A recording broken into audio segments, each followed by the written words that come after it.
One enters one of the prime metros in India, gets off at the platform and hits the road.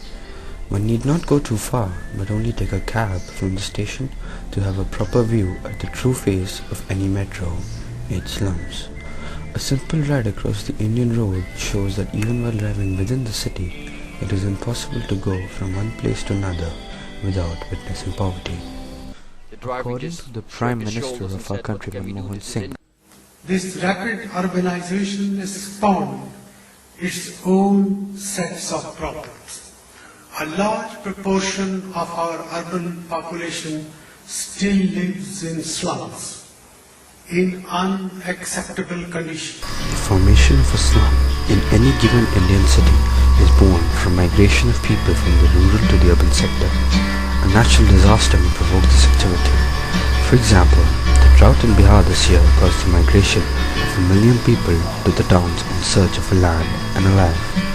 Another natural disaster equally responsible for mass-scale people migration and particularly prevalent in the coastal regions is a typhoon or sea cyclone. Allah, for example, had struck the semi-urban parts of Bangladesh so bad there was mass-scale relocation. People left their homes and shifted with their families to higher and drier lands as farms and whole towns in coastal areas were drowned. One of the man-made causes behind the birth of a slum is the real estate black market.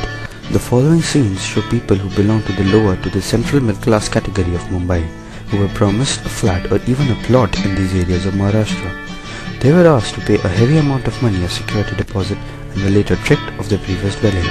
Thus, they lost both homes and must now reside in these areas.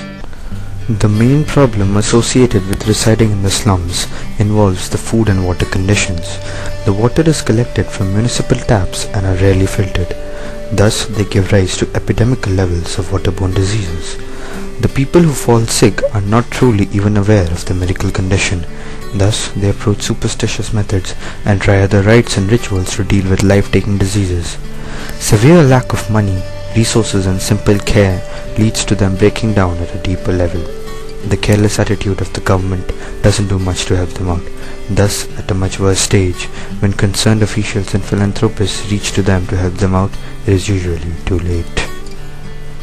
In general, slum dwellers have no real source of income or strong livelihood and end up being rag pickers and waste collectors working in filthy and often hazardous conditions. However, as is the case with man, the skilled still find odd job works in the cottage industries of the slum, ranging from petty industry work to pottery and leather tanning and collecting plastics. The workers work on a daily wage basis, earning to as low as ₹20 a day after working 12 straight hours, of which some must be given to the local goons.